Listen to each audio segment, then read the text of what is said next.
Alright, so all those wedges are done now. So we're going to make a little wedge viewing thing. So I'm going to copy the geometry file here from our actual caching node. Just hide that for a minute, and then we'll make one here. And we'll just call it wedge view. That seems appropriate. So what we're going to do is make a for loop. And the for loop's going to iterate the amount of times that our actual number of wedges is, and each iteration we will read in the current frame from from each individual wedge. So let me show you what I mean.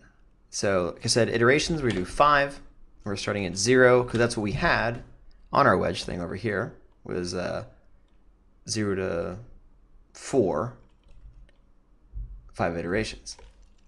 Cool. So we don't really care about anything inputting into that. We only care about from here. And furthermore, we actually do want to merge each time. So we want to have a thing, load it, merge, load a thing, merge, so on and so forth. Now, every time that we load one, though, we're going to want to actually like move it over or something. So I would say, take this guy, populate it with the thing that we just stole from over there, and let's see. What should we change? Well, this is the same. The job is the same. The version, well, we lost the actual specific reference to the control panel. So I would say right off the bat, let's get rid of the version thing here, and then copy it from here and then repaste it. So I'm going to say paste copied references, and the wedge is referenced correctly already, so that's fine. And that's about it. So that should work straight off the bat. So there it is.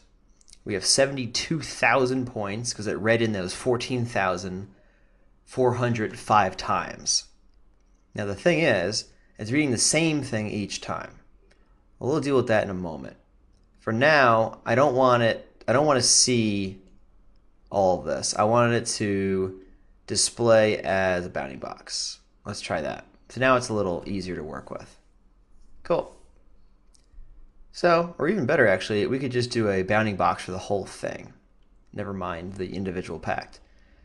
So, we have 5 boxes on top of each other now. Let's spread them out. So, in order to do that, we need to know what iteration we're on. Create a meta import node here.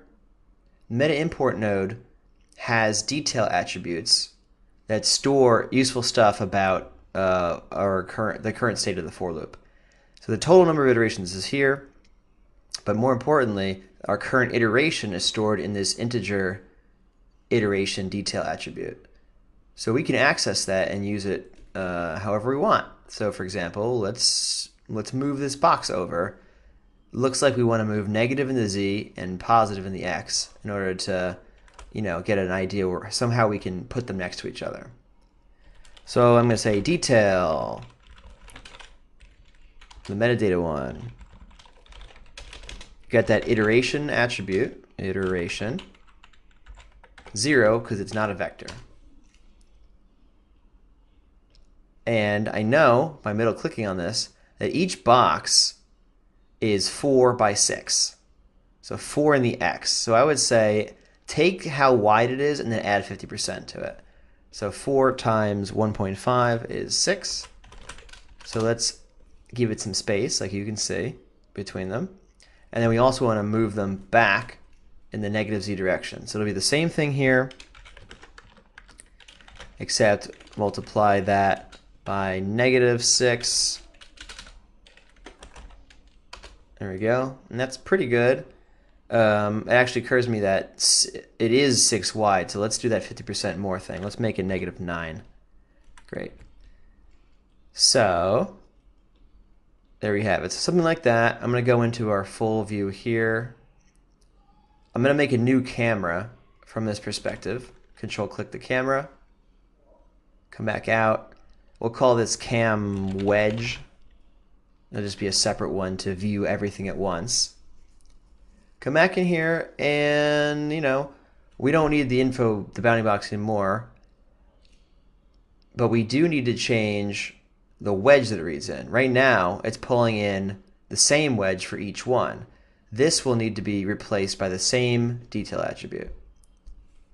So let's go here, and let's go between the backticks here. So instead of reading it from the control panel, we want to read it based on what iteration we're currently on.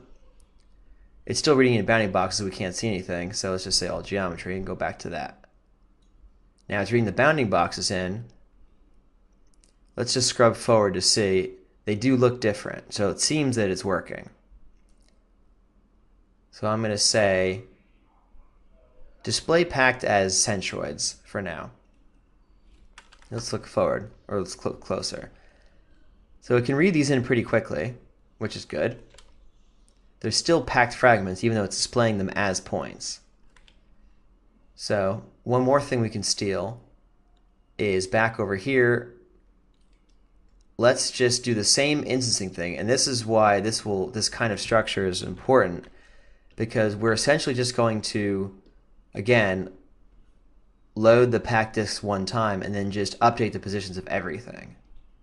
So I'm going to say that, like that, and then like that.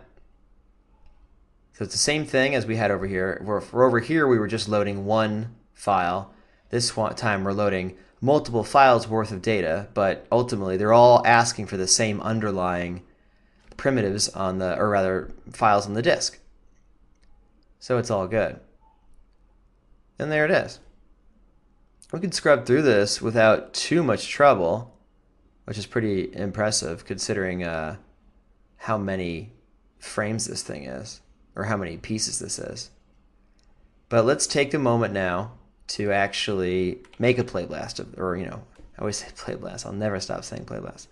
Let's make a flipbook of this and see how they compare. All right, so that flipbook ended, and there we go. So this, remember, it was strength of 1 on the glue outside. Those were the weaker bonds. 1, 10, 100, 1,000, and 10,000.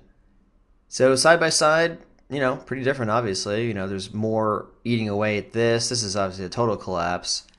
This is pretty compelling because you can kind of see the rooms on the inside, and then these are probably too strong. I mean, they look mostly the same at this point, as if nothing really broke. Certainly these last two look identical.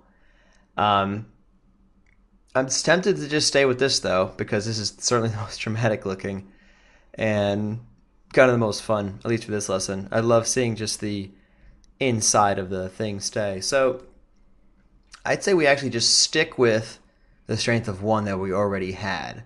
But this is also kind of a glimpse into how you could simulate entire cities being destroyed by, if not varying the strengths, maybe varying where the explosions are happening and things like that. And then you can even render them all at the same place, because this still doesn't take up much RAM. I mean, I'm sitting here at like 6 gigs right now, with all this craziness going on. So super powerful, this kind of instancing work. So again, we'll stay at strength of 1 for the outsides for now, which means I'm going to remove